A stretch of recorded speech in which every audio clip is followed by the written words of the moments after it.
Messaging in the Webex app keeps the conversation flowing in between meetings. Today we'll explore the basics of sending and replying to a message so you can get started right away. I'm in my Webex app on my desktop and you can see my list of spaces right here. And I'm clicked on the space where I want to send my message.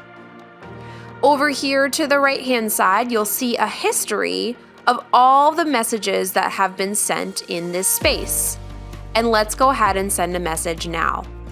I'll simply scroll to the bottom of my screen, to the text field, and add the message. Not very creative, but hello.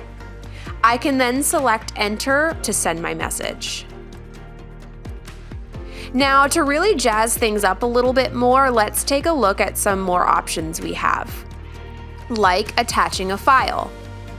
This will pull up any attachment that you'd like from your device to include in the space for everyone to see. Pretty cool, right? You can also do a screen capture. Simply click on this button. Use the tool to capture what you'd like from your screen and select Send. Play around with your text right here, using the different types of formatting, bullets, numbering, different heading types. Even use Markdown mode to have even more formatting options. Some of my favorite options for my messages are always going to be emojis. We have a lot to choose from. And GIFs as well.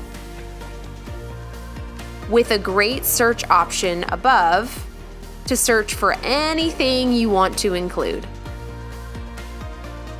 Here's one of my favorites.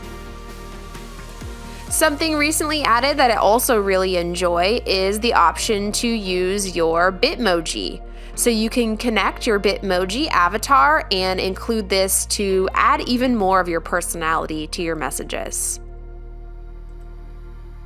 And to really get someone's attention, use the App Mentions button to call out to a specific individual or link another space.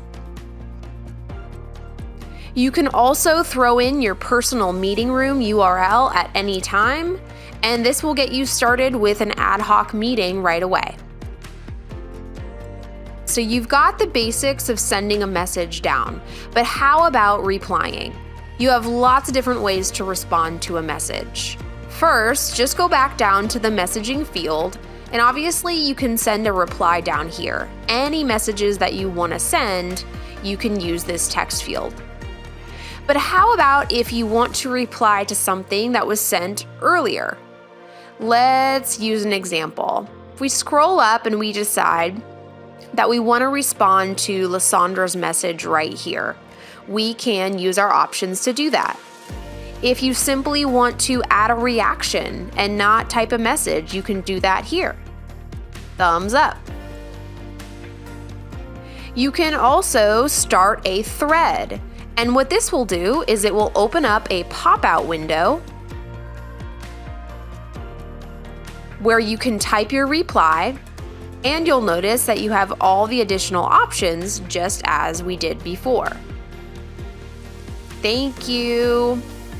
Now the difference here is that when we go to send our reply, this will stick right onto Lysandra's message instead of just falling to the very bottom of the space.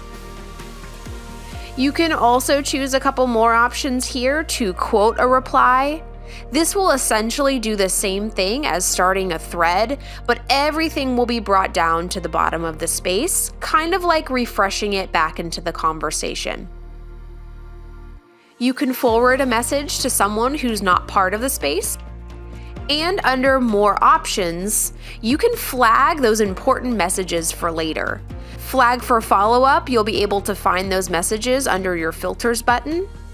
You can mark the message as unread or pin the message for later.